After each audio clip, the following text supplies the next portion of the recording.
नमस्कार सभी दोस्तों को। हर हर महादेव। जैसा कि हमारा रुद्र संहिता का सृष्टि खंड, उसका जो हमारा चौथा अध्याय है, तो उस अध्याय में जैसे कि बताया गया है कि किस तरीके से भगवान शिव जो है, उन्होंने संध्या को किस तरीके से संध्या को वरदान दिए, किस तरीके से संध्या ने चारों युगों तक तपस्या की भगवान शिव की, और किस तरीके से भगवान शिव ने उनको वरदान दिए, कौन-कौन से उनको वरदान दिए और कौन-कौन से उन्होंने वरदान प्राप्त किए भगवान शिव से, और किस तरीके से वो अरुंधति बनी।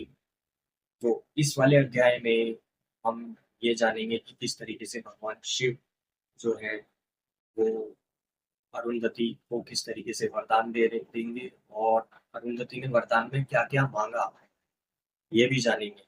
और इस अध्याय से हमें क्या सीख मिलती है, ये भी हम आपको बताएँगे। तो चलते हैं हम अपनी इस अध्याय की ओर, जो हमारा अध्याय है सृष्टि खंड का चौथा। तो मिलते हैं मिल चलो मिलते हैं हम अपने अध्याय में। जो हमारे मुनि श्रेष्ठ हैं, वशिष्ठ, उनके आदेश अनुसार संध्या जो है भगवान शिव की उपासना के लिए एक मन में दृढ़ निश्चय बनाती है। और वो जो है संध्या का मन ये होता है कि उसके मन में बहुत सारे चीज़ों सवाल होते हैं, बहुत सारे जवाब होते हैं जो भगवान शिव से वो करना चाहती है। तो उसके मन में भगवान शिव की उपासना के लिए जो विभूति है वो जागृत हो जाती है। तो वो भगवान शिव की जो उपासना के लिए निकल जाती है, और निकलने के बाद वो ब्रह्मलोक के पास एक बड़ा-सा सरोवर होता है। उस सरोवर के समीप जाकर वो बैठ जाती है, और वहाँ जाके वो भगवान शिव की तपस्या में लग जाती है। और तपस्या करते-करते उसको 4 युग बीत जाते हैं। 4 युग बीत जाने के बाद भगवान शिव की जो सारे सारे मतलब सारी ऋतुएँ जो हैं वो सब कुछ सहन करती है, सब कुछ सब झेलती है, सब चीज़ें करती है। उसके बाद में जब भगवान शिव से प्रसन्न हो जाते हैं, तो 4 युग के बाद भगवान शिव उसको दर्शन देते हैं। तो कहते हैं, "हे देवी, आपको मैं दर्शन देता हूँ, बताइए आपको क्या चाहिए? आप किस चीज़ से क्या माँगना चाहती हैं मुझसे? बताइए।" तो भगवान शिव से संध्या जो है 4 चीज़ों में वरदान माँगती है कि हे भगवान, आप तो अ, आपका जो आकार है, आपका जो रूप है वो आकार में भी है, निराकार में भी है। आप ही ब्रह्मा, विष्णु और स्वयं रुद्र हैं। आप ही से ही सृष्टि बनती है और आप ही में ही सृष्टि लीन हो जाती है। तो हे भगवान, आपसे मैं सिर्फ़ 4 ही चीज़ माँगूँगी, आप मुझे वो देने का अवसर दें। तो इन 4 चीज़ों में अब उसकी 4 चीज़ों में ये जो वरदान माँगती है वो 4 चीज़ों के, उन 4 चीज़ों में जो वरदान होते हैं, वो हम आपको जो 4 वरदान वो माँगती है, उसका पहला वरदान ये होता है कि कोई भी जीव जन्म ले, उसके जन्म लेते ही उसके मन में कोई काम भावना ना हो। काम भावना जैसे कि सभी के मन में होती है कि पैदा होते के साथ ही सभी के मन में ये उठता है कि मैं ये चीज़ करूँ, मैं वो चीज़ कर लूँ, मुझे ये चीज़ मिल जाए, तो वो चीज़ उत्पन्न ना हो। दूसरा वरदान वो माँगती है कि इस पूरे संसार में सर्वश्रेष्ठ पतिव्रता स्त्री मैं बन जाऊँ। और तीसरा वरदान वो माँगती है कि उसका जो पति है, जो भी उसका आने वाले समय में जो भी उसका पति होगा, वो उसी से ही प्रेम करे, वो किसी और से प्रेम ना करे।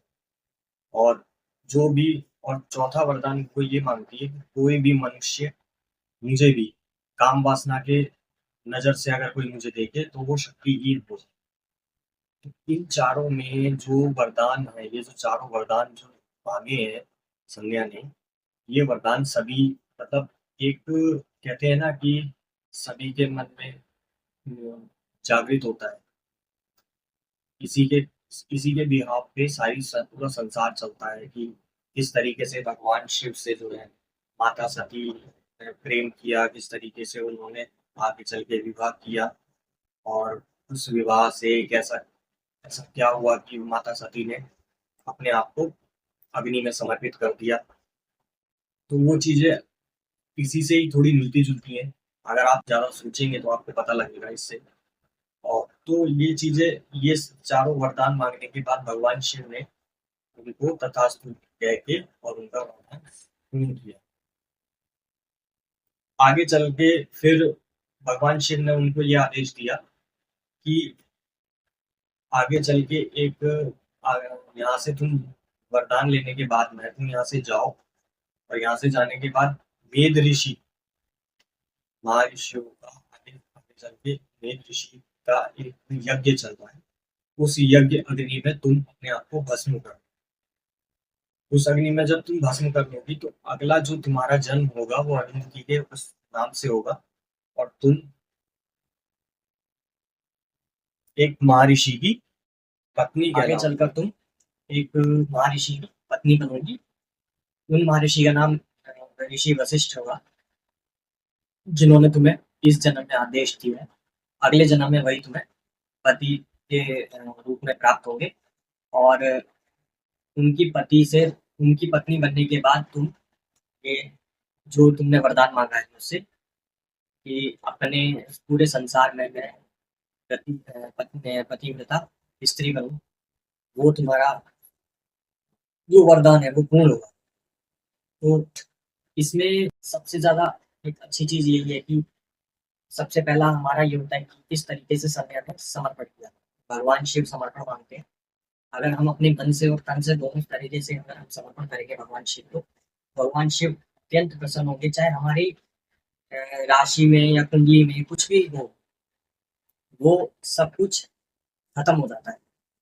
तो इस अध्याय में हमें यही सीख मिलती है कि हमें अपने भगवान शिव के लिए समर्पण होना सबसे ज़्यादा ज़रूरी है और समर्पण में ही भगवान उसी को सबसे ज़्यादा परेशान परेशानी में ज़्यादा रखते हैं जो खुद को समर्पण करता है। इसी के बिहाफ़ पे एक स्टोरी है, पुरानी स्टोरी है, वो बताऊँगा तो थोड़ा समय लग जाएगा। लेकिन एक छोटे से वे में मैं आपको बता देता हूँ कि भगवान शिव, माता पार्वती ऐसे ही धरती पे वितरण करने निकलते हैं। वितरण करने निकलते हैं तो उस वितरण में भगवान शिव कहते हैं कि मैं तुम्हें एक सच्चे भक्त और एक झूठे भक्त की एक तुलना बताता हूँ क्या है। तो वो एक एक धनवान के घर चले जाते हैं। धनवान के घर जाते हैं तो उससे कहते हैं कि हमें कुछ खाने को मिलेगा? तो धनवान जो कहता है कि फ्री का खाना यहाँ कुछ नहीं मिलता। आप तुम यहाँ से चले जाओ और उनको धक्का मार के निकाल देता है। इसी के साथ वो किसी गरीब के घर जाते हैं। गरीब के घर जाते हैं तो वो गरीब से बोलते हैं कि कुछ खाने को मिलेगा? तो उनका बहुत ही सम्मान के साथ उनको वो खाना-पीना कराते हैं, सब कुछ करते हैं। सब कुछ करने के बाद में उनको विदा कर देते हैं। तो विदा करते-करते ये बोलते हैं कि अ, तथास्तु और इतना कह के वो आगे बढ़ जाते हैं और आगे बढ़ने के बाद उसका वो सब कुछ छीन लेते हैं। जिसमें कि भगवान शिव जब धनवान के घर जाते हैं तो धनवान के घर जाके उसको ये आशीर्वाद देके आते हैं कि जो तेरा धन है वो 4 गुना ज़्यादा हो जाए। तो माता पार्वती इसी चीज़ में गुस्सा हो जाती है कि भगवान जिसने तुम्हारा सम्मान किया उसको तो तुमने सब कुछ छीन लिया और जिसने तुम्हारा अपमान किया है उसको तुमने 4 गुना ज़्यादा दे दिया। तो भगवान शिव का एक ही तात्पर्य है कि मैं इसका सब कुछ छीनने के बाद ये मुझ में ही लीन होगा। अगर मैं इसका सब कुछ छीन रहा हूँ, तो ये मुझ में ही मेरे पास ही आएगा और मैंने उसको 4 गुना दे दिया है, वो उसी 4 गुने से कोई ऐसा कर्म करेगा कि जिससे कि उसको नरक का भागी बनना पड़ेगा। तो यही चीज़ है कि जब भगवान एकांत कर देते हैं, अकेला कर देते हैं, तो उनका मतलब ये होता है कि मैंने तुम्हें भगवान का सबसे बड़ा तात्पर्य जब अकेला एकांत हो जाता है आदमी, तो भगवान को सिर्फ़ यही होता है कि भगवान सिर्फ़ उसको ये दिशा दिखाता है कि मैंने तुझे चुना है, तू हार नहीं मानेगा। तो यही एक चीज़ है, हमें जब तक हम समर्पण नहीं करेंगे तब तक भगवान भी हमारी कोई मदद नहीं करेगा। तो मिलते हैं हम अपने अगले अगले अध्याय में। अगर मेरा ये अध्याय आपको पसंद आया हो तो चैनल को सब्सक्राइब कर लीजिए और इसको शेयर कीजिए ज़्यादा से ज़्यादा, ताकि आप लोगों के शेयरिंग से, विजिटिंग से और आपके व्यूवर्स से मुझे मोटिवेशन मिले ताकि मैं और अच्छी-अच्छी स्टोरी लेके आऊँ। मेरा शिव पुराण का रुद्र संहिता चल रहा है। धीरे-धीरे हम सारी कथाएँ पढ़ेंगे, सारे ग्रंथ भी पढ़ेंगे, सारी पुराणें भी पढ़ेंगे, जिससे कि आपको सारी चीज़ों की नॉलेज हो। क्योंकि आज के समय में हमारे धर्म से बड़ा कोई धर्म भी नहीं है और हमारे धर्म को कोई जानता भी नहीं है। जब तक पढ़ेंगे नहीं तब तक जानेंगे नहीं। तो मिलते हैं हम आपसे अगले अध्याय में। हर हर महादेव, जय श्री कृष्ण।